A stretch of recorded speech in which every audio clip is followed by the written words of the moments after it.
Mistulang isang komunidad ang Pogo Hub na muling sinalakay ng mga otoridad sa Porac, Pampanga. Meron itong sariling convenience store, mga salon, kainan at klinika. Live mula sa Porac, Pampanga, nasa frontline ng balitang yan si Rainiel Pawid. Rainiel, may mga Pogo worker pa bang nasagip dyan?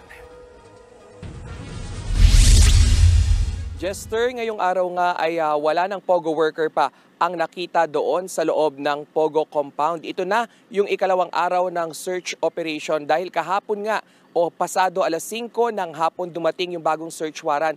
Iyon din yung unang araw na hahalugugin itong 10 hectare na Pogo compound na ito. Isa lang yung nahalughog na establishmento kagabi o isang building lang dahil nga sa kawalan ng kuryente at ngayong araw naman ay 4 na establishment o building yung nasiyasat pa nitong ating mga otoridad. Ibig sabihin, 41 establishmento pa yung titignan sa buong Pogo Hub dito sa Porac, Pampanga.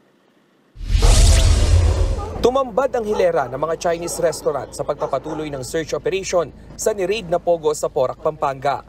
Kapansin-pansin ding Chinese contact number ang gamit dito para sa mga nais umorder. Mayroon ding salon. Hindi na rin magugutom ang mga nasa loob dahil may convenience store rin. Dito'y nakabalandra lang sa istante ang mga mamahaling alak na nagkakahalaga ng 5 hanggang 10,000 piso kada bote. Sa ngayon siguro we cannot yet say kung mayroong pang mga tao sa loob kasi sa tagal na rin ng from the time of first attempt natin baka wala na ring tao sa loob. Sa ikalawang palapag ng mga kainan, nadiskubre ang computer area kung saan umano ginagawa ang love scam. Ibig sabihin, magpapaniwalain ka na ikaw ay nakikipag-usap sa isang magandang babae, tapos in 5 days kailangan ma-inlove ka sa kanya, tapos i-introduce ka niya sa cryptocurrencies. Nadiskubre rin ang pinaniniwalaang torture room. Isa ito sa mga pinaniniwalaang torture room dito sa loob ng Porac Pogo Hub na nakita ng PAOK at ng pulisya. Nadiskubre rin dito ang ilang metal bat at metal stick. Sa isang pinto naman ng mga dormitoryo makikita ang higpit ng seguridad. Base sa nakapaskil na rules, hindi makapapasok sa loob ang Pogo worker na walang dalang ID.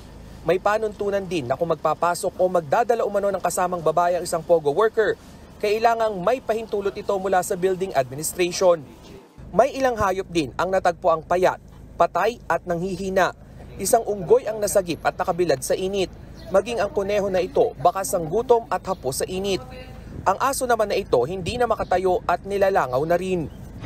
Yung mga hayop siguro, pagsasama-samahin namin, actually nagsimula na kami magpakain ng mga hayop. And after that siguro, idodonate namin sa POS.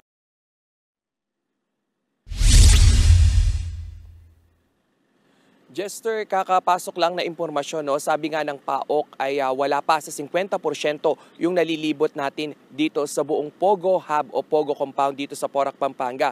Pero nang ikutin natin yung likod na bahagi nito ay nakita pa natin yung ilan pang mga hayop, partikular yung mga aso na nasa hawla at yung ilan ay uhaw na uhaw at talagang hindi na makakain. Yung isa nga patay na ng ating abutan. Pero sabi nila ay nakikipag-koordinasyon na sila ngayon dito sa isang animal welfare organization para agad-agad ay makuha ang mga hayop dito. Nakakita rin tayo ng ilang ibon, unggoy at maging kuneho. At Jester, sabi nga ng PAOK ngayon na wala pa yung animal welfare organization na nakikipag-coordinate sa kanila, ay tuloy-tuloy naman yung kanilang pagpapakain muna rin dito sa mga naiwang hayop. Jester.